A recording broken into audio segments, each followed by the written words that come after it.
Tere tulemast kuulama peaasi.ee taskuhäälingut Pearaadio. Pearaadio räägib vaimsest tervisest ja selle hoidmisest. Täna on meil laual teemade ja inimestena noored, inimesed, kes töötavad koolis, vaimne tervis ja selle ennetamine. Mina olen Marit Kannelmäe-Keerts, olen Peaasi haridussuuna juht ja minuga on siin veel 3 inimest. On minu hea kolleeg Karin Lillemaa, kes töötab samuti peaasjades haridussuunal. Minuga koos on Õnnela Leedo Küngas, kes on Nõmme põhikooli juht ja Grete Kõlvart, kes on Tallinna Tehnikagümnaasiumis peaasjad koolis nõustaja. Tere! Tere! Avame siis selle teema, räägime, võib-olla avame muredest, alustame muredest ja siis proovime vaadata, kas me jõuame ka väikeste või suurte lahendusteni. Miks me sellest teemast räägime? Vaimse tervise kriis on tegelikult ju laual päris mitmeid aastaid ja aina avatumalt sellest räägitakse. Viimasel ajal rohkem teemaks ka see, et meil tõesti on puudu spetsialiste, noored jõuavad muredega liiga hilja spetsialistideni ja kui nad sinna jõuavad, siis pole aega, pole võimalust tuge saada. Ja see kriis on. Ja mina küsin teilt, et kuidas teie seda näete või mis praegu siis nende noorte ja nende vaimse tervisega toimumas on teie enda perspektiivist? Õnnele võib-olla alustab. Hea küll, ma alustan siis nii. Vaata, noor inimene iseenesest on ju väga raske olla. Mäletame kõik, kellel läks kergemini, kellel läks raskemini. Aga kannatanud oleme me kõik.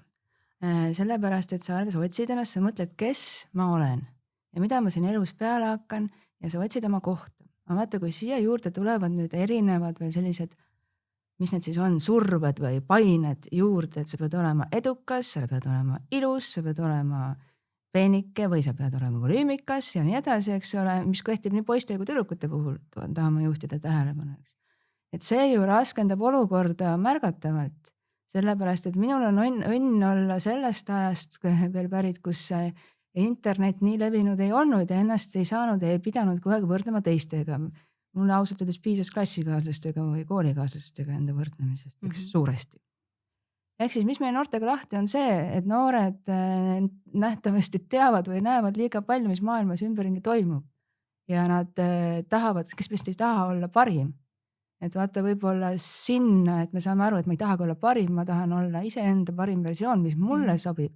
Sinna me jõuame ju päris hilja, sest et ma mäletan ühte suurepärast uuringut, suurepärast sellepärast, et mulle sobib see tulemus, kus leiti, et inimesed on kõige õnnelikumad oma 60-ndates eluaastates. Aga öelda sellisele 16-aastasele või 13-aastasele, et oota veel 40 aastat ja õnn ja nõuan, et on aga päris pikka aega oodata. Grete, kas sina annad sellist nõu või mida sina koolis töötades näed, et oota kohe õnn tuleb mõne 10 aasta pärast? Kuidas noortel läheb?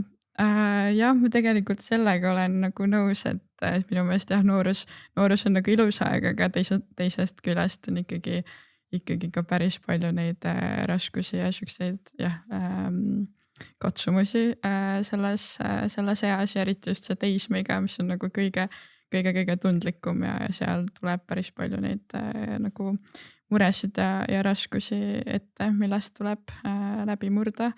Aga jah, et ma võib-olla küll kuidagi realistlikult otsa vaadata sellele või üritada vastata, siis mulle ka ikkagi tundub, et on päris palju neid muresid ja raskusi ja et nagu üldpildis ei ole nii nagu lilleline või roosiline see kõik, et ikkagi väga palju jõuab noori, kes on juba kriisis nagu minu juurde.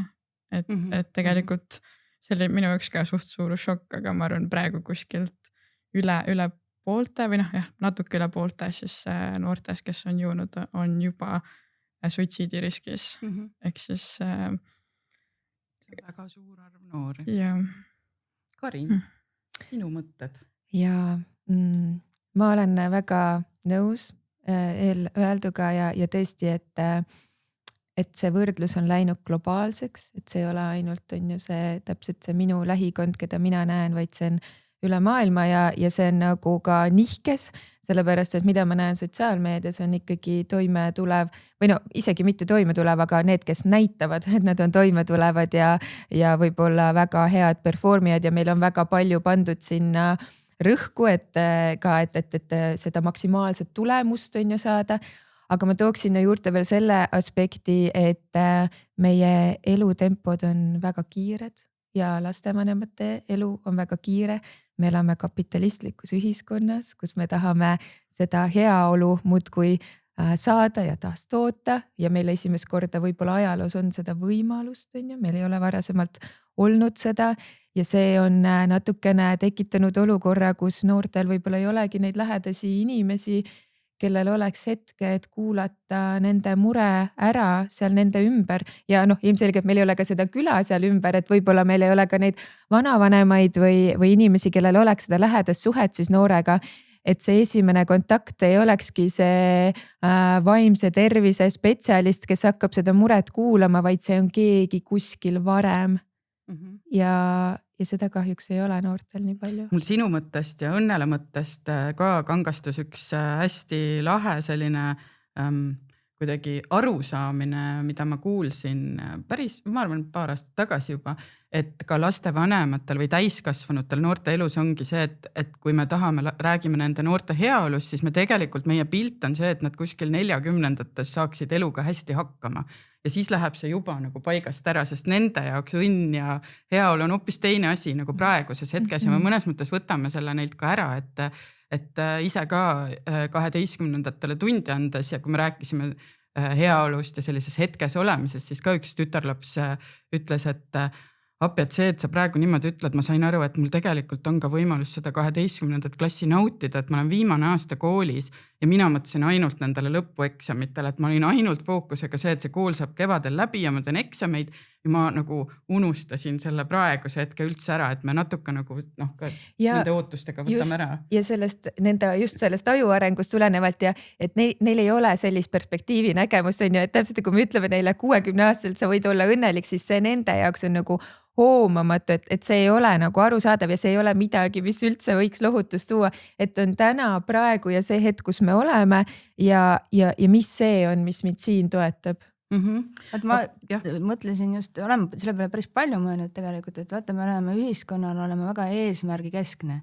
Ehk siis me ei keskendu üldse teekonnale ja me ei tunne sellest naudingut. Et näiteks mina käisin trennis, siis minu treener ei saanud üldse minust aru, et vahepeal ma olin esimene, vahepeal ma kukkusin juba esimeses ringis välja, et mis on. Asi oligi selles, et mina nautisin protsessi ja ma ei olnud eesmärgile keskendunud. Eks see oli natuke teine äärmus, eks vahepeal võiks ikka tahta võita ka. Aga jah, et see ongi, kui saaks võib-olla ühe sellise tarkuse noore inimese, üldse inimeste pea sisse panna, siis oleks see, et naudi protsessi rohkem. Kellega sa lähed ja kuidas sa lähed ja siis on nagu hulga toredam. Aga kui te nüüd mõtlete ka sellest, mis me oleme rääkinud, et kus siis see kitsaskoht praegu on, et kas on see, et meil on kuidagi seda vaimse tervise tuge liiga vähe või me alustame selle toega liiga hilja või on hoopis midagi muud ennem seda tuge, millega me praegu väga palju ei tegele. Kuidas teile tundub, kes soovib, saab kohe mõtte öelda? Mul tuli sellega veel meelde, see on siis silla kahe küsimuse vahele, et mul rääkis üks tuttav koolijuht loo, kuidas üks 10. klassi, minu jaoks ikka laps, noor inimene, eks, oli jubedas hädas, oli juba vaata, et väljaviskamise ääre peal ja siis koolijuht vestles temaga. Ja siis tuli välja, et selle noorel inimesel on päris väga suured mured. Ja kui koolijuht küsis ta käest, et kas sul kodus on keegi, kellega rääkida, ütles 10. klassis on siis nüüd 17-aastane laps ja et mul on kodus hiir ja temaga ma räägin. Et tegelikult üks probleem või see üks lahendus, et see probleem sõna ja vaata, me alustasime ka muredest, mis on ka tegelikult meie vaimse tervise, me kogu aeg mõtleme murede peale ja mõtle selle peale, mis on hästi, eks. Aga üks väljakutse meil on see, et me üksteisega räägiksime. Mina olen ju väga teadlik õpetaja, kuidas siis last vaimselt toetada, mis te arvate, et ma kodus oma lapsega, kes on 15-aastane, nagu vestlen nalja teete või? On see klassikaline juhtum, kus siis, kui hakkame magama minema, öösel on 11:30, mul on silmad kinni ja juba uinun ja siis ta tuleb mu juttu rääkima. ehk siis seesama, mis mina olen väga sotsiaalmeedia poolt ja see on põnev kõik, eks, aga see võimalus sukelduda ikkagi sinna veebimaailma on võtnud meilt päriselt ära, mitte ainult töö, ma olen nõus ka, et me teeme liiga palju tööd, aga seesama veebimaailm ka võtab meilt veel Netflix, muidugi diivan, kohe hopsti ja võtab ära selle rääkimise. Ehk siis, mis ma tahtsin öelda, selle küsimuse vastuseks üks asi, mida me teeme vähe, me räägime üksteisega liiga vähe. Grete? Ja proovides vastata sellele küsimusele, et kas siis meil on liiga vähe seda vaimse tervise abi või et see jõuab liiga hilja, siis ma ütleks, et mõlemas osas on nagu, võiks olla palju paremini ikkagi, et mingil määral on nagu ikkagi liiga vähe või et on raske jõuda selle abini üldiselt, aga ka see, et ikkagi liiga hilja jõutakse selle abini, et minu arust see on kahjuks väga tõsi. Ja minust seda nagu illustreerib ka see, et kui ma nagu läksin tööle kui siis nagu ennetustöö tegija vaimse tervise vallas, siis paraku need noored, kes nagu jõudsid minuni, olid ikkagi juba kriisis, ehk siis enne kui me seda nii-öelda peahea sekkumist saime teha, et sellist ennetavat või vaimset tervist toetavat siis nagu oskusi õppida, siis tuli enne seda kriisiga tegeleda, et seda nagu suitsiidiriski madalamaks saada, et oleks valmisolek üldse nende asja või valmisolek siis õppida oma vaimset tervist toetama. See tõesti tuli välja peaasjad koolis sekkumisest, et kuigi see oli ju mõeldud selleks, et just selliste väikeste ja keskmiste muredega noori toetada nende enesehoidmise oskuseid, siis ka nende noorte hulgas tegelikult, kelle puhul me võib-olla täiskasvanutena ei vaatagi, et temal võib tõsine mure olla, sest käitumisega on kõik korras, hinnetega on kõik korras ja kuidagi ta ise ka ei ole märku andnud, siis tegelikult tuli päris tõsiseid muresid välja. Õnnele sa hakkasid ütlema? Siin küll, siis ma mõtlesin 3 asja korraga, et üks asi, mis ma mõtlesin vaata, on see, et see on täiesti loogiline, et kui meile jõudsid kooli nõustajad, siis nad hakkasid tegema tegelikult kriisi kustutamisega, et kui koolis on hästi, tal on psühholoog, see on üks inimene ja koolis, Tallinna koolides on 500 kuni 1000, ma nüüd umbes ütlen 1400 last. Ehk siis üks inimene, võib-olla heal juhul 2 inimest ei suudagi neid probleeme ja muresi ära hallata. Ja teine pool on tegelikult see, et oleks ju hea, kui ka õpetajatel oleks olemas siis oma tugipersonalijuhi või nii edasi näol. Et ühest küljest me ootame koolidelt, me kõik ootame koolidelt, et nad toimiksid üsna nagu tänapäevased sellised tipporganisatsioonid. Aga teisest küljest, kui vaadata mehitatust, siis sinna natuke veel minna või naisitatust või kuidas nüüd tänapäeval veel ütlema. Et oleks piisavalt inimressurssi. Ja, et see on paratamatus ja väga tark mõte tuli mul sellega seoses, siis ma kohe lõpetan, vaata, et me ei jõua vaimse tervisega, me pöördume liiga hilja, aga see on inimlik, me pöördume ka oma füüsilise tervisega tihtilugu liiga hilja. Miks meil on erinevad ennetusprogrammid, eks ole, screeningud ja nii edasi, sellepärast, et me pöördumegi liiga hilja. Kui enam ei saa.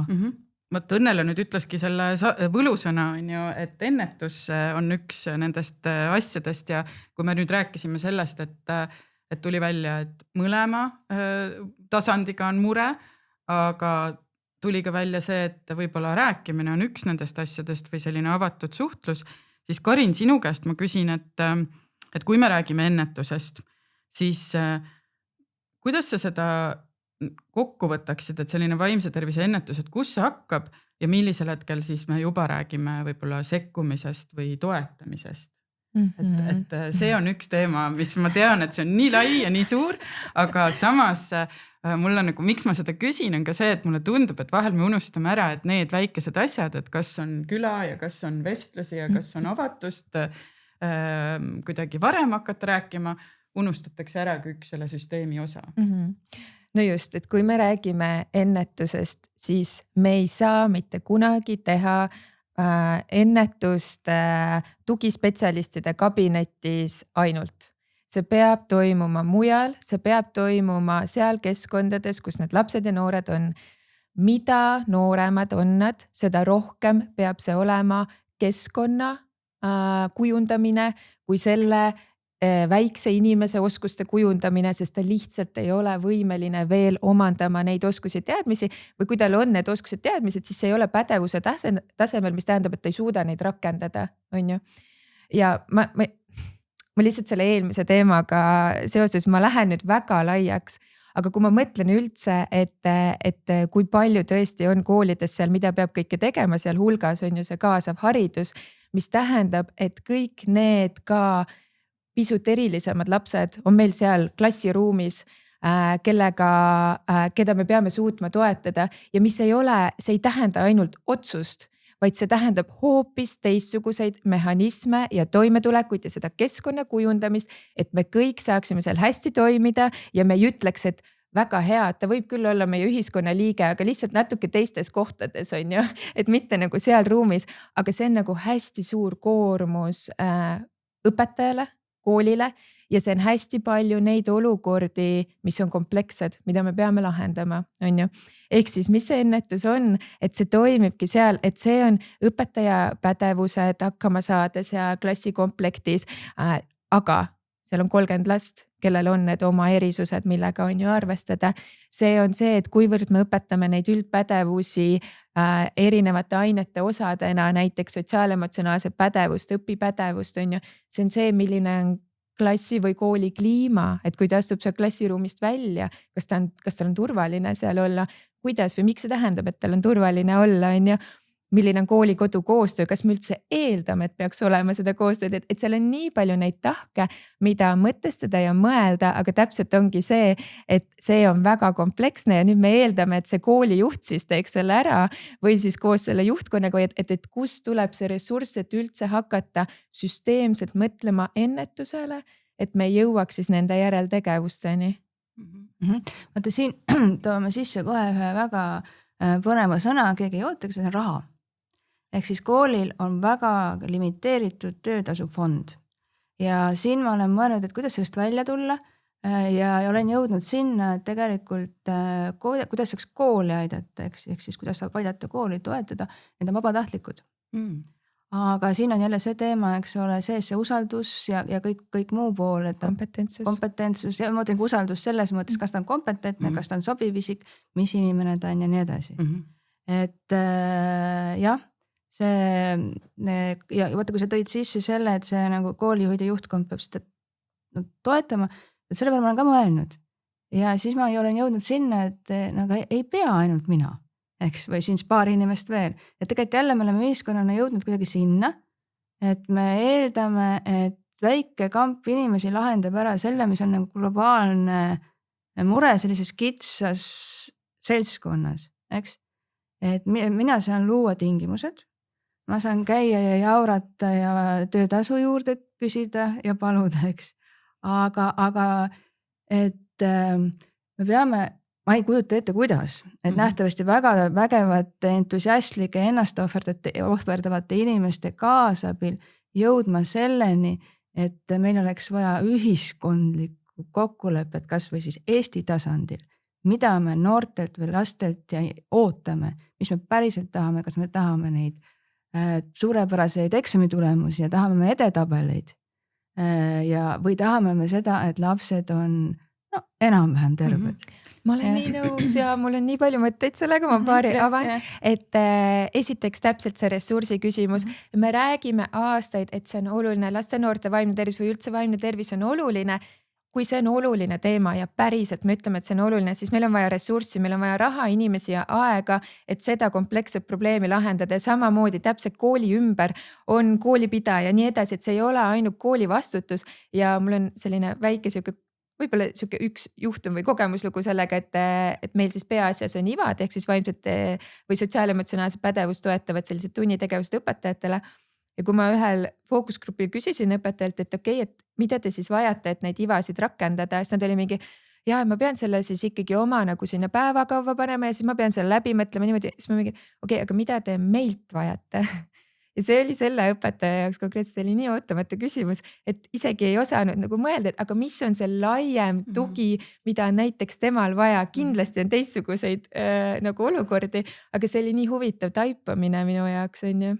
et mulle tundub, et praegu jääb kõlama ikkagi selline kogukondlik vaade selle koha pealt ka just, et me ei ole nagu kool ei ole eraldiseisev asutus, ta on seotud selle pere, ta on seotud lastevanemate töökohtadega, sest olenevalt ju sellest, et kuidas need vanemad ennast töökohal tunnevad, selle näoga nad lähevad koju ja selle näoga nad saadavad lapsed kooli, et me oleme nagu kuidagi hoitud. Ja üks küsimus, mis mul tegelikult oli, mis on inspireeritud Eesti inimarengu aruandest, mis oligi hariduse suunal ja tegelikult väga palju olulisi punkte välja toob, siis seal oli küsimus just selles, et kus on siis see lahutustehe hariduses, et kuigi Õnnele tõi välja väga ägeda liitmistehte, et meil oleks tegelikult vabatahtlikke vaja, et rohkem inimesi kogukonnast näeksid, et nad saaks käe külge panna. Aga võib-olla ma ikkagi küsin sellest, et üks on see, et ressurssi on juurde vaja, aga kas on midagi, mida me ikkagi saame selles süsteemis ka mõelda, et on mõned asjad, mida me ei pea tegema või mõned eesmärgid, mida me ei pea täitma, sest praegu ei ole hea olla ei õpetajatel, koolijuhtidel, lastevanematel ega lastel, et mis need lahutustehted teie arvates on? Ja vaata, siis kui just ma tahtsin, enne ma võtsin sõrmega püsti, tahtsin ka öelda, et see ongi see koht, vaata, kui õpetaja ütleb, et ma pean siis selle sisse panema, seda tegema. See ongi, et sa pead ka midagi ära võtma, eks? Et kui mul on teatud arv tunde, et päevas, mida ma teen, et siis peab ära võtma. Ja siin on see koht, kus koolijuhil on suur roll. Eks me saame meeskondlikult teha kokkuleppe, mis on meie järgneva paari aasta, olemalt, kuidas me eesmärgistame, mida me tahame saavutada, need kõige olulisemad asjad ja siis me sellega tegeleme. Näiteks me võtsimegi nüüd sotsiaalemotsionaalsed oskused, pädevused on ju järgmised mitu aastat. See ei ole ju nii, et tee hops ja on valmis. Ja sa ju esimese aastaga ei panegi kohe väga hästi. Siis me nuusutame, vaatame, õpime. Ja see vaadake, tegelikult ju oleneb väga palju ka inimesest. Et kuivõrd palju sinul endal on see vaimne tervis, see teema on oluline, eks? Et mõne inimese jaoks ta lihtsalt on selline mõttetu. Õpetajaid üldiselt ma selliseid ei tea.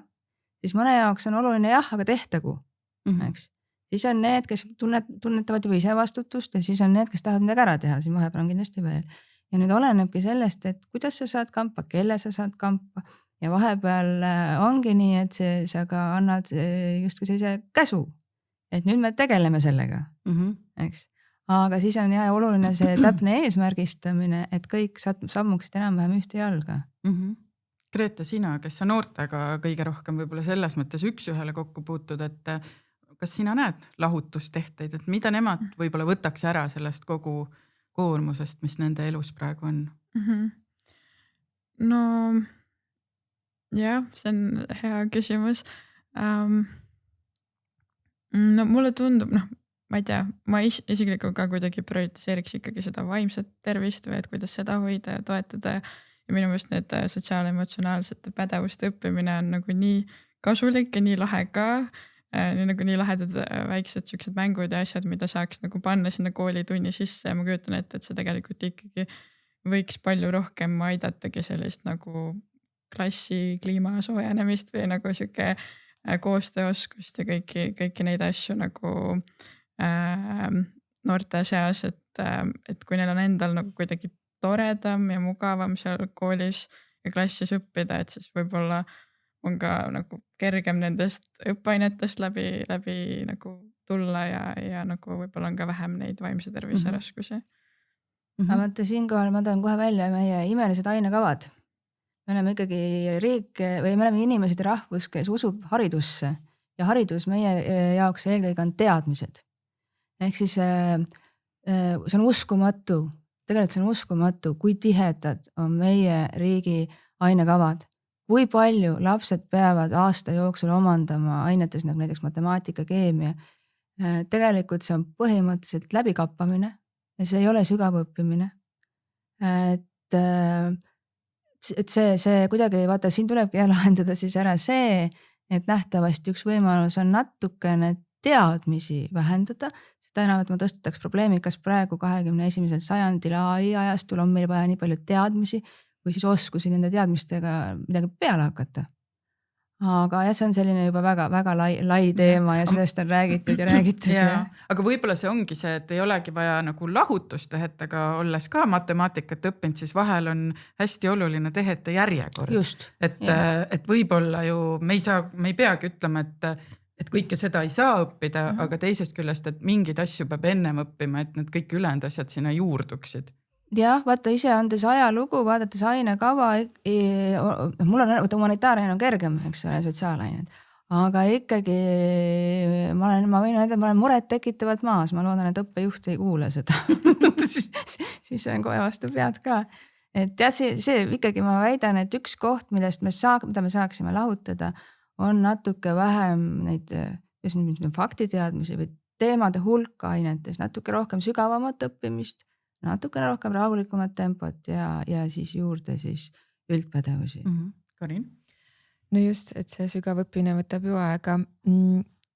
Jälle nii suur küsimus on ju, et 5 minutiga me seda tõesti siin ära ei lahenda, aga ma mõtlen, et tõesti, mõlemad on olulised, on ju, kognitsiooni areng, mõiste areng, on ju, mul oleks süsteemloogiline mõtlemine, see kõik on seal hulgas oluline ja see on oluline. Jälle, et kuidagi me hästi tihti mitte me praegu oleks seda teinud, aga me polariseerime, et on vaimne tervis ja siis on õppimine, aga need on hästi nagu lõimud. Esiteks need on aju arengu mõttes, on ju, et üks toetab teist mõlemal juhul.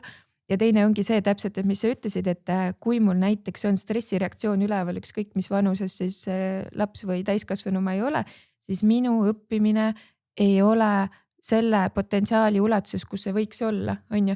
Sellepärast, et minu aju tegeleb praegu ellujäämisega ja siis on oluline, et ma saaks selle reaktsiooni üldse alla, siis mul oleks mingid õpipädevused, et ma üldse teaks, kuidas siis õppida sisukalt, on ju, ja siis võiks hakata toimuma see õppimine, on ju, et need on omavahel seotud ja seal hulgas, et näiteks, et ma suudaks oma emotsioone juhtida matemaatika frustratsiooni ajal, on ju, et kui ma ei saa sellest aru ja nii edasi.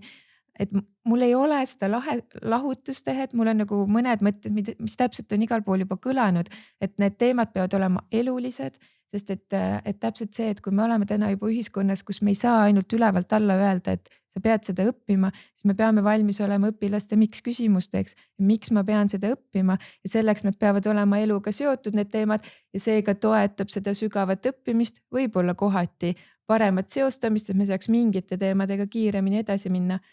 Aga istudes siin mugavalt selles tugitoolis on väga hea rääkida seda, on ju, aga see on palju komplekssem, on ju.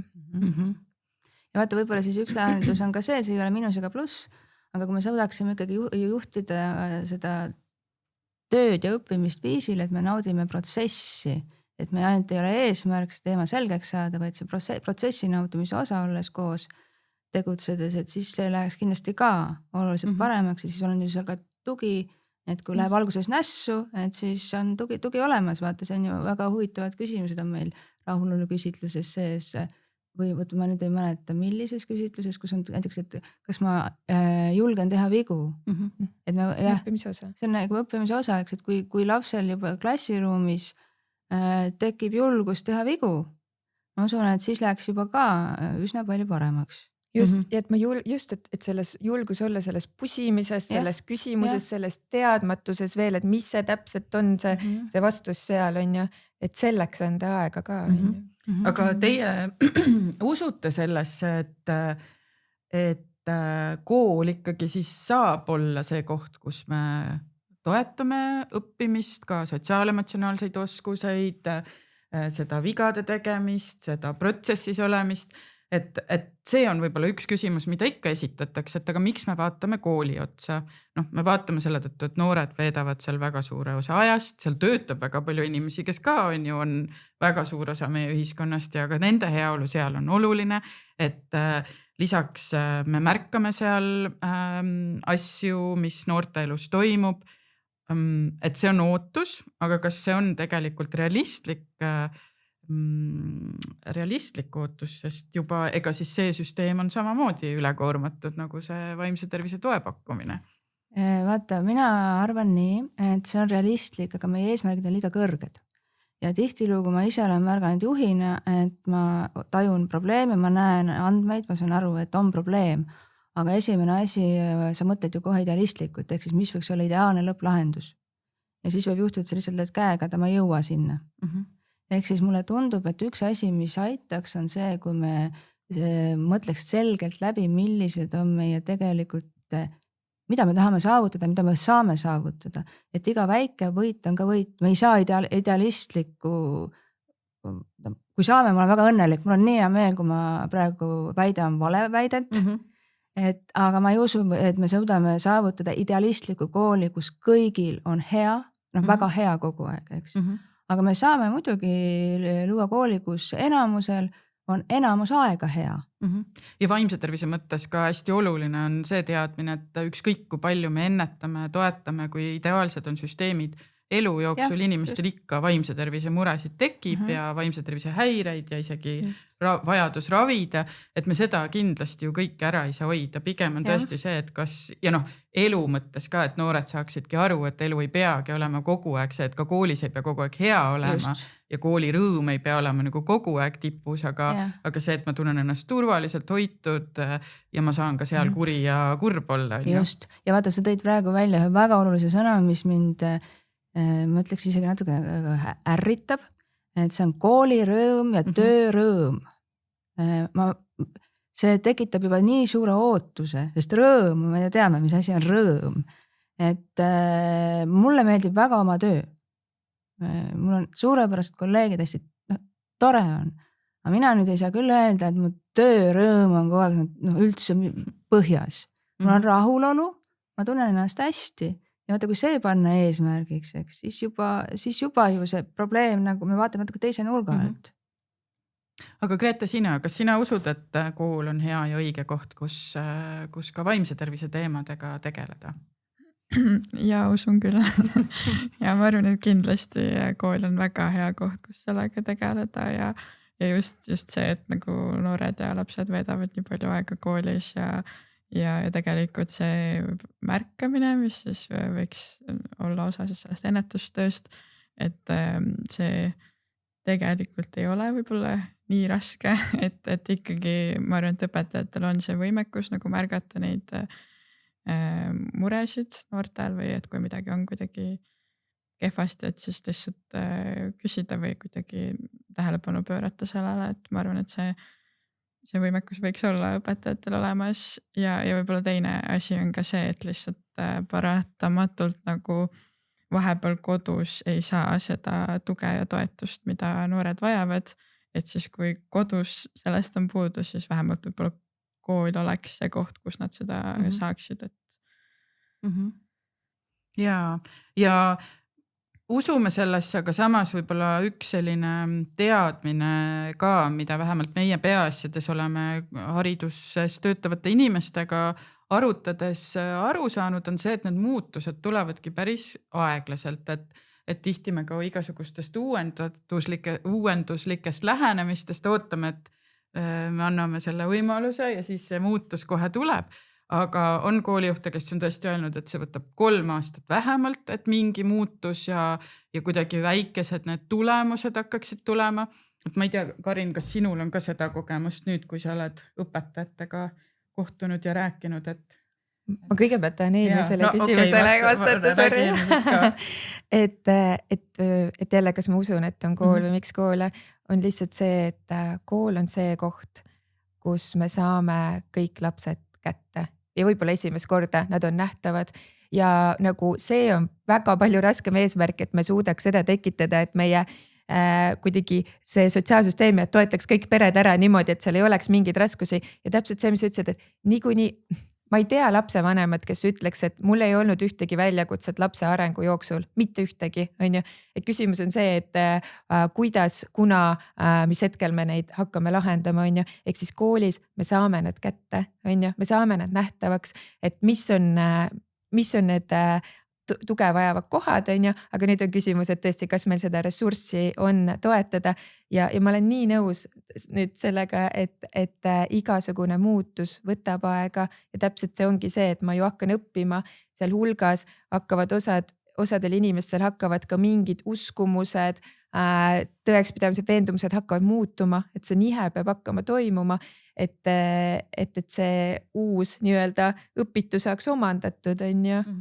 ja igal tasandil, organisatsiooni tasandil, et tihti ongi see, meil on ka olnud siukse vaimset tervist toetavaid arenguprogramme, kus koolid tulevad ja nad tahavad nagu kogu maailma siis ära parandada 1 aastaga, mis tähendab, et lõpuks on kogu süsteem läbi põlenud nii-öelda, vaid et me annamegi seda aega, seda võimalust selleks järk-järguliseks muutuseks, on ju, nii indiviidi tasandil kui ka organisatsiooni tasandil, on ju. Aga mis siis teha saab, kui mõelda, et võimalik on, muresid on, aga samas lahendusi on ka ja paljudki võib-olla ei ole ka kõik seotud ressursiga, vaid on tõesti selle mingite lahutustehetega või hoiakute toetamisega ka, teadmisega, et inimesed ongi erinevad ja nad võtavad omaks muudatusi erinevatel hetkedel, et kus teie pihta hakkaksite nende teemadega või te olete juba hakanud ja meie hariduses on ju väga palju häid näiteid, aga mis te kuidagi välja tooksite, et mis on need hästi potentsiaalikad asjad, mida te näete, et võt, neid asju peaks olema rohkem ja tegema rohkem? Vaata, ma tahtsin selle kohta, eelmise jutu kohta öelda, et me peame arvestama alati sellega, kui me räägime vaimsest tervisest ja koolist ja õpetajatest ja mida õpetajad peaks ja võiks, on see, et õpetajad ei ole üks selline homogeenne õpetajapunt, vaid õpetajaid meil on tuhandeid Eestis, nad on inimesed ja nad on väga erinevad inimesed. Ja sellest tulebki nüüd see, kes on konservatiivsem, kes on väga aldis muudatustele, kelle jaoks igasugune muudatus on trauma, kes peab selle läbi elama, eks. Ja sellepärast nagu ikka, nagu mujalgi, eks, et ei ole ju, meil on ikka sellised stereotüübid, milline on raamatukogu töötaja või politseinik, et tegelikult on inimesed väga erinevad. Minu meelest on hästi hea näide alati tuua arstid, me kõik käime arstide juures, erinevate arstide juures. Äkki mõni ei käi, siis on tore. Ma loodan sellepärast, et tal pole vaja. Et arstid on ju väga erinevad, meil on väga erinevaid kogemusi, aga õpetajatega on täpselt sama lugu. Et õpetajad on inimesed oma selliste tugevuste ja nõrkustega. Aga nüüd ma oma monoloogi lõpuks küsin, et mis sa küsisid? Mis me saame teha? Et mis me siis teha saame, aga selles mõttes ma olen hästi, mulle väga meeldib see mõte ja lisaks on ju ka hariduse juhtkondades töötavad inimesed ja mõnes mõttes ju kogu selle sellise sotsiaal-emotsionaalse oskuse juures ka lastele on nii oluline teada, et õpetajad on inimesed ja koolijuht on inimene, et ka see võib-olla on üks selline hea väike vihje, et näidake enda inimlikku poolt ja tooge välja ka hetki, kui teie eksite või olete väsinud ja ei jaksa või midagi sellist, sest selle pealt ju lapsed ja noored tegelikult õpivadki seda inimeseks olemist, et kui me ise seame endale väga kõrged eesmärgid ja vigu ei taha teha, et siis see ju kandub nendeni samamoodi, et see võib-olla on hästi oluline ka, mida siit kaasa võtta, et me ikkagi olemegi inimesed ja me võib-olla natuke olemegi ühiselt loonud mingid väga kõrged standardid, aga meie asi on seda nüüd ka natukene tõmmata tagasi. Aga et mis ära saab teha, kui mõelda, et ressurssi liiga palju juurde ei tule, on ju, aga saab ümber jagada ja tegelikult ju ikkagi me näeme, et on nii eraettevõtlusest neid, kes tahavad ja toetavad ja on tegelikult ka kohalike omavalitsusi, kes näevad, et see on teema, et mingit ressurssi tuleb ja toetust, aga lõputult ei ole, et mis me siis ikkagi ära saame teha? Tegelikult me peame, võtan siis enda organisatsiooni tasandilt. Alustame sellest, et meil on vaja andmeid, mis meil toimub. Ehk siis ma uurin välja, kuidas on minu õpilaste siis antud juhul vaimse tervisega on hästi, halvasti, keskmiselt. Seda selgitan välja, millised on põhilised probleemid ja siis istun maha alguses oma tugispetsialistide õpetajatega, et mida me saame teha. Järgmine ring on kutsun juba peaasjad appi, sest et see on nii tore ühest küljest, kui ma mõnikord loen neile artiklit selle kohta, mida kõik kool peab tegema, siis teate ausalt, et on koolijuhte, kes on sellepärast läbi põlenud, et nüüd ma ei mäleta enam Bergi juht Indrek Lillemägi pani vihikusse või kaustikusse kuskil kirja, kui palju ta luges kokku paari aasta jooksul. Ma vabandan, sest see on nüüd umbes öeldud, eks ole, kõikes paari aasta jooksul, mida ta noppis välja ajakirjandustest, arvamuslugudest, millega kool peab tegema, neid oli lehekülgi, eks.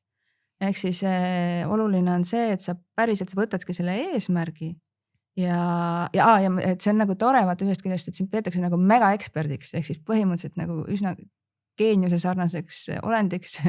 Mul on nagu halb teatada ja ma arvan, et teised koolijuhid ei vihasta, kui ma ütlen, et me oleme ka üsna sellised tavalised inimesed, ehk siis meil puudub võimekus ja kompetentsus kõikide asjadega tegeleda tegelikult sellisel tasandil, nagu ühiskonna ootus on.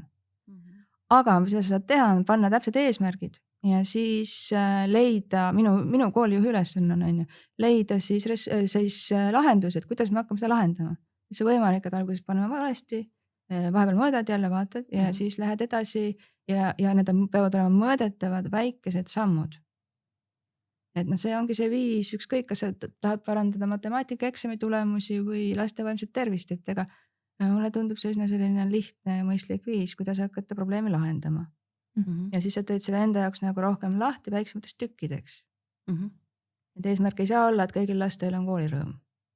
Vaid eesmärk saab olla näiteks see, ma toon hästi väikse näite, siis ma jään kus, näiteks see, et mul on plaanis teha nüüd see kevad õpilastel hästi lihtne küsitlus. Küsitluse sisu on selline näiteks, et mina lähen selle õpetaja tundi rahuliku südamega, kardan, tunnen ennast tavaliselt hästi, eks. Jällegi mitte lähen rõõmuga, ma tahan näha 15-aastast, kes on ju erandeid, eks. Mõni ikka järsk. Jah, eks siis jälle see eesmärk ka paika, et mis ma tahan siis teada saada. Ja siin saab juba väikeste sammudega hakata sellega tegelema, et laps tunneks ennast tunnis hästi. Mina olen väga isemääramisteooria usku, et mina usun nagu siiralt selles, et kui need 3 baasväärtust on meil rahuldatud, et siis üldiselt juba ongi päris hästi ja siis juba saab välja noppida need, kellel on hoopis mujalt või muud probleemid. Ma võtan siit üle, mulle väga meeldib su mõte nendest andmetest on ju lähtumine, et me lihtsalt huupi ei hakka siin igale poole tegema natukese haaval ilma süsteemita. Ja täpselt see on oluline, et kui me siis neid andmeid kogume, et siis midagi järgneks sellele, sest andmete kogumine on tegelikult vaimse tervise suunal juba sekkumine, et kui keegi tunneb, et võib-olla keegi mõtleb ja tahab toetada, aga midagi ei järgne, siis see võib olla vastupidine. Et see mulle meeldib, aga mõned lahendused, et mina isiklikult ja meie peaasjades ma näen meie tiimi ja ka neid lahendusi, mida me oleme ju toonud, et seal hulgas näiteks nõustajad koolidesse ja nii edasi. Ma tahan olla osa sellest lahendusest, ma tahan olla see osa seal hulgas, kes aitab äkki siis mõnel koolil läbi mõeldagi süsteemselt ennetust, sest et täna see ongi niimoodi, et see on osa siis koolipsühholoogi näiteks tööjuhendist ja nii edasi, aga reaalsus on täpselt see, et selleni ei jõuta ja see on süsteemne nii-öelda terviklik vaade, milleks peabki olema võib-olla see kooliväline inimene või keegi, kes oskab seda natukene seda torni otsast vaadet aidata luua, et minna jälle sinna sisse just täpselt nende väikeste sammudega, et hakata seda mingit muutust või nihet looma. Ja siis selle süsteemi kõrval on siis see väike iga inimest nii-öelda tema pädevusi mõjutav element ongi see sotsiaalemotsionaalsed pädevused, mida ma näen, et täna ka täiskasvanutena ja jälle ka minul endal on väga vaja seda, sest et meie ei saanud seda haridust oma arengu jooksul, mis tähendab, me peame täna seda omandama, et samamoodi toime tulema keerukate olukordadega, võib-olla konfliktiga, võib-olla piire oskama seada, emotsioonidega hakkama saama nii edasi. Ja miks see on nii äge?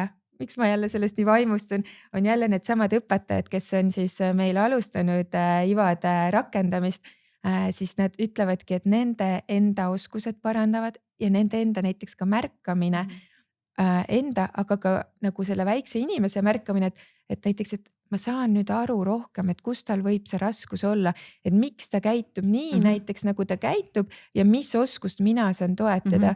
See on nii suur muutus, et ma näen selles ka ikkagi väga suurt potentsiaali, aga jälle väikeste sammudega.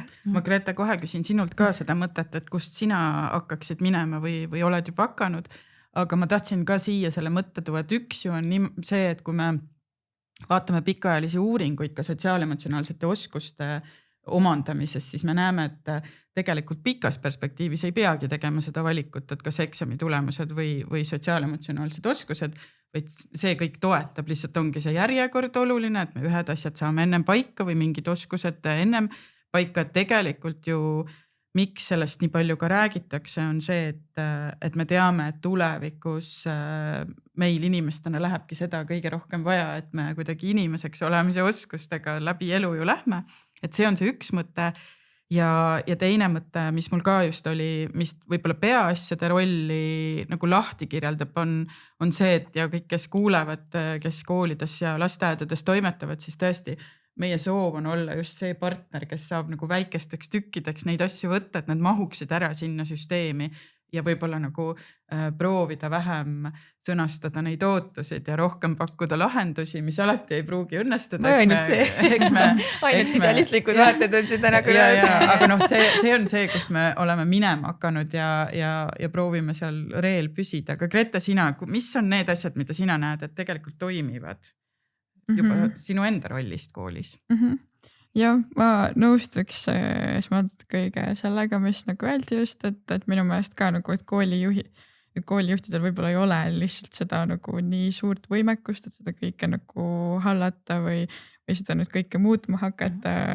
Et see on, ma arvan jah, väga hea, et kuidagi peaasi on nagu appi tulnud. Ja paljud teised organisatsioonid tegelikult. Just, et ja see, mis nagu rollis mina olen, siis ka siis peaasja poolt kooli saadetud ongi siis selline see ennetustegevus ja seal ma siis teen noortega peahea sekkumist, mis siis seal ongi nagu 9 erinevat moodulit, mille vahel siis noor saab valida ja need ongi väga sellised igapäevased teemad, millega arvatavasti iga noor nagu kokku puutub.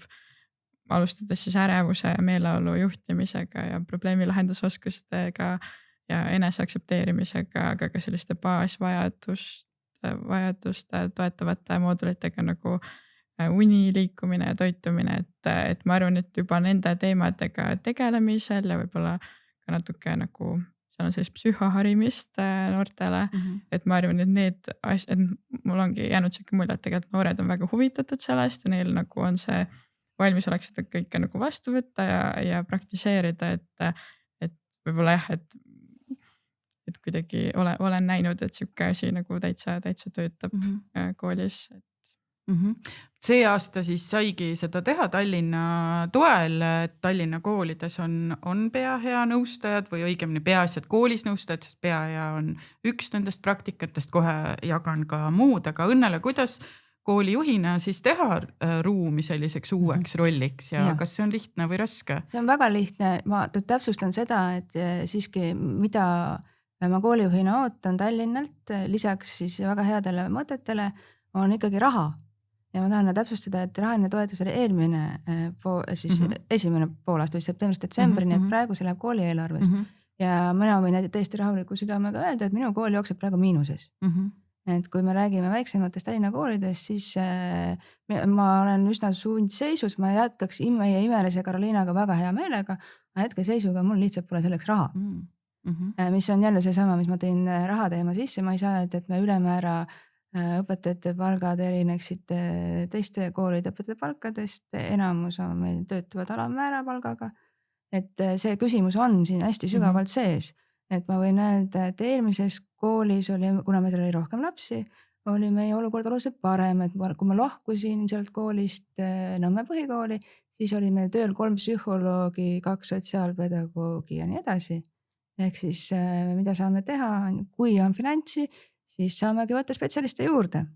Aga see on nagu jube hea ja toetab, kui ongi olema selline programm, kes valmistab nad ka ette.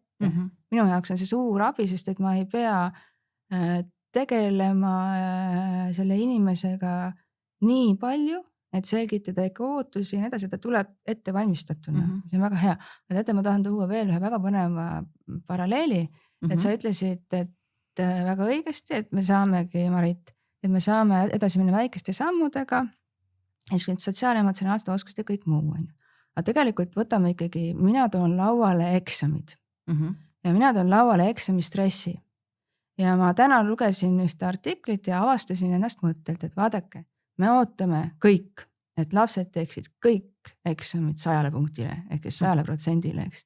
Koolid pannakse, mina ei ütle selle kohta edetabel, vaid häbitabelisse, eks, kus on ikkagi hullemad tulemused, aru saamata üldse, mis nende tulemuste taga võib olla ja see ajab päris kurjaks ja mitte ainult mind, vaid väga paljusid haridusega kokku puutuvaid inimesi, et mis asja te teete.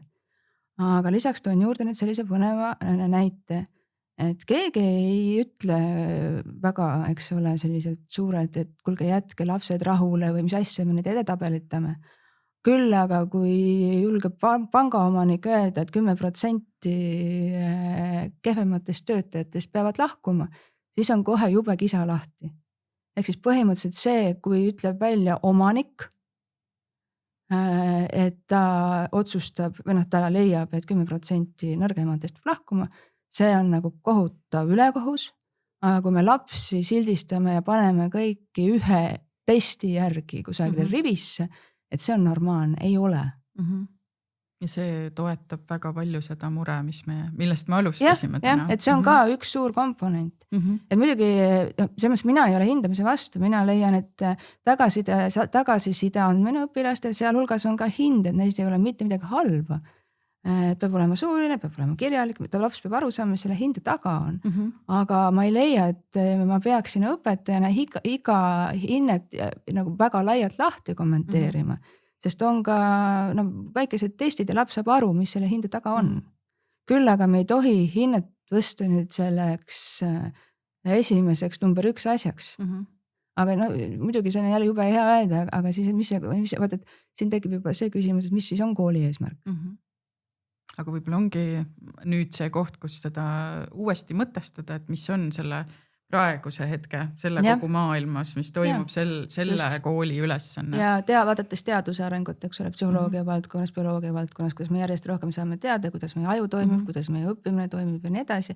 Et oleks loomulikult aeg ja vaata siin ma nüüd viskan siis kivi järgmisse kapsaaeda enda omast ära. Et tegelikult on ju niimoodi, et koolid on aeglased reageerima, aga kus on siis järgmised instantsid, kes tuleksid appi, et aidata meil kiiremini reageerida. Ehk siis see sama, mis ma alguses ütlesin, see ühiskondlik kokkulepe on ja siin hulka ka, et kes me siis oleme või mis on kooli peamine eesmärk. Sest vaata, äriorganisatsiooni peamine eesmärk, olgem ausad, on raha teenida. On ju? Aktsionäridele või kellelegi iganes. Luues samal ajal tingimused, et need, kes nendele aktsionäridele raha teenivad, tunnevad ennast hästi, sest eeldus on ju see, et siis nad teevad paremini tööd. Aga mis on kooli peamine eesmärk? Aga mis see on? Ja mina ei ole jõudnud seda lõpuni mõelda. Ma olen seda arutanud koolijuhtidega ja õpetajatega ja sõpradega. Et see on väga keeruline, et siin on nüüd koht, kus peavad maha istuma ikkagi ülikoolid, koolid, nähtavasti siis ma jätaks poliitikud praegu kõrvale, vaid siis, kuidas seda nüüd öeldagi, inimesed, kes kõrgemates riigi instantsides vaatamata poliitilisele olukorrale oma tööd teevad. Ja kas ma võin proovida korraks kaasa mõelda? Vanemad ka kindlasti, eks, ja noored. Et see kõige laiem eesmärk ju on põhimõtteliselt, et me seda noort inimest valmistame ette selleks, et ta saaks elus hakkama, on ju? Vaata, mis on eluks hakkama? Just, vot. Ja nüüd seal ongi see küsimus, et mis on need teadmised, oskused, mida ta siis peab omandama, et kui ta tuleb sealt välja, siis ta saab hakkama nende muutlike olukordadega, ta on säile või taastenõtke, seal hulgas on tal olemas piisavalt sellist nagu kognitiivset ja igasugust nagu valmisolekut ja võimekust päriselt ka tööelus ja nii edasi hakkama saama. Aga ma ei tea, mulle tundub täna ja võib-olla Õnnela, sa võid oma vaadet avada, et me oleme natukene selline, me oleme kuskil nagu selline nihke paradigma, nihke piiri. Ja täiesti. Ma olen täpselt samade sõnad. Et samamoodi jätkata enam ei tohiks ja ei saaks, aga seda suurt süsteemi on lihtsalt nii keeruline. Me ei saa seda peatada, on ju. Me ei saa öelda, et aasta aega keegi koolis ei käi ja sellega me muudame ära. See ei toimiks, on ju. Aga et kuidas me nüüd saame selle nihke päriselt viia praktikasse, mida me teame, et oleks parem, et meie ühiskond saaks olla parem ja seal hulgas jälle ma tahan neid panna seda vaimset tervist alati suurte kellade otsad või jah, selline, et see on meie kaitsevõimekuse kõige suurem osa, kui toimetulev on meie ühiskond, kui üksteist toetav on meie ühiskond ja kui me oleme seda, siis meil on palju kergem hakkama saada igasuguste väliste muutujatega, mida meie ümber täna on ju. Eks siin on üks koht on see, et vaata, ikkagi me ju keskendume sellele, mida me mõõdame ja praegu me ju mõõdame kooli tulemusi, samade lõpueksamitega, et me ei vaata selle otsa, kui säilinõtke, kui toimetulev on inimene ja üldse, kes on siis toimetulev inimene, eks. Et kas see, kes saab sisse ja see on väga äge, näiteks Tartu Ülikooli arstiks või see, kes ei saa Tartu Ülikooli arstiks sisse. No ma toon ekstreemsed näited, et ei ole ju nii, et kõik, kes saavad arstiks on vaimselt muredega, eks. Või siis see, kes saab endaga väga hästi hakkama, aga kes ei saa seda elukutset, mida ta esimesena valib, on ju. Just, ja kes mõlemad nad on olulised liikmed meie ühiskonnas. No just.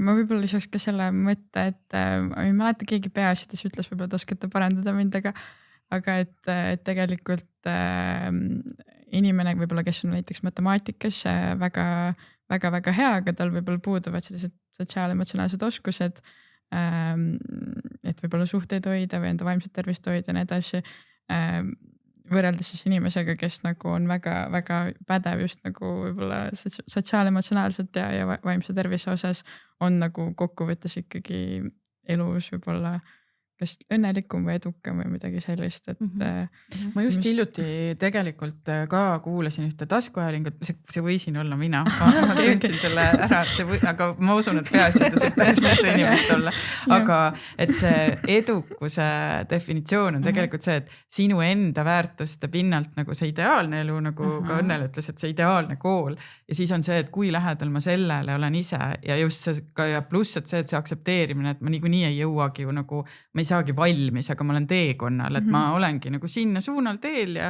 see protsess on nagu nauditav, aga et ka just see, et me laseme selle edu nagu definitsioon oleme me ikkagi ise läbi selle, et kes nagu või milline see maailm meie arvates peaks olema. Et mulle tundub, et siin me peame nüüd otsi kokku tõmbama, aga tundub, et tuleb ka teine osa, sest jutt jäi nagu poole peale peaaegu, aga mulle tundub, et mõnes mõttes me oleme tõdenud siin, et saab teha asju koha peal ja ise ja hakata pihta muutuste loomisest väikeste sammudega, aga me tegelikult vajame ka ikkagi sellist ühiskondlikku nagu kokkulepet, et me võime alustada diskussiooni, et järsku on ajad muutunud ja võib-olla on see eesmärk veidi laiem või veidi teistpidi, et mingid asjad ennem, teised asjad hiljem ja et seal on ruumi aruteluks. Aga võib-olla nüüd ka, et kõigile teile siin kokkuvõtteks ma ennem kokkuvõtet tegelikult ikkagi toon olulised asjad välja, aga teile juba mõtlemiseks ennem, kui ma oma poolt siin natukene tutvustan seda meie lähenemist, aga mõelge nüüd tagasi sellele, et mis me siin oleme praegu rääkinud viimased tund aega, et võib-olla mis teie kaasa võtate ja mis te panete, teil on võimalus panna kellelegi südamele miskit. Et võtta ise kaasa ja siis mõelda, et keegi veel, kes saaks midagi ära teha, et mõelge seda korra teie.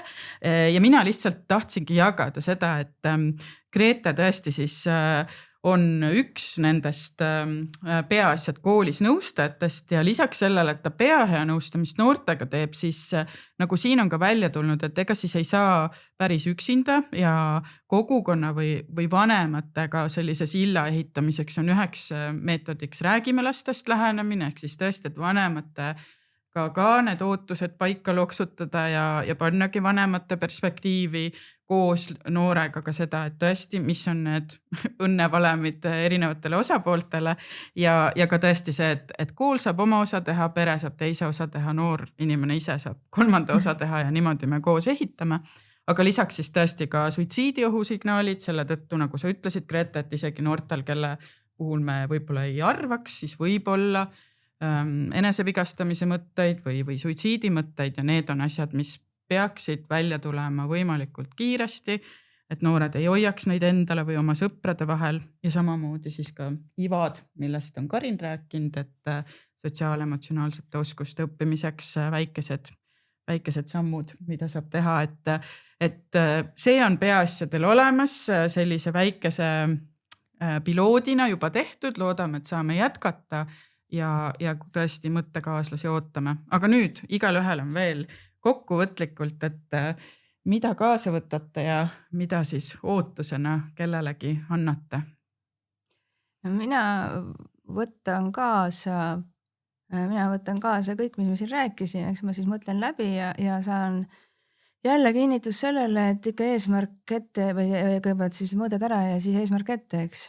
Aga tead, mina tahan öelda seda, et kõik meie, mitte keegi meist ei tohi öelda, et noore inimese, ükskõik millise inimene vaimse tervis on kellegi teise teha, et tehtagu.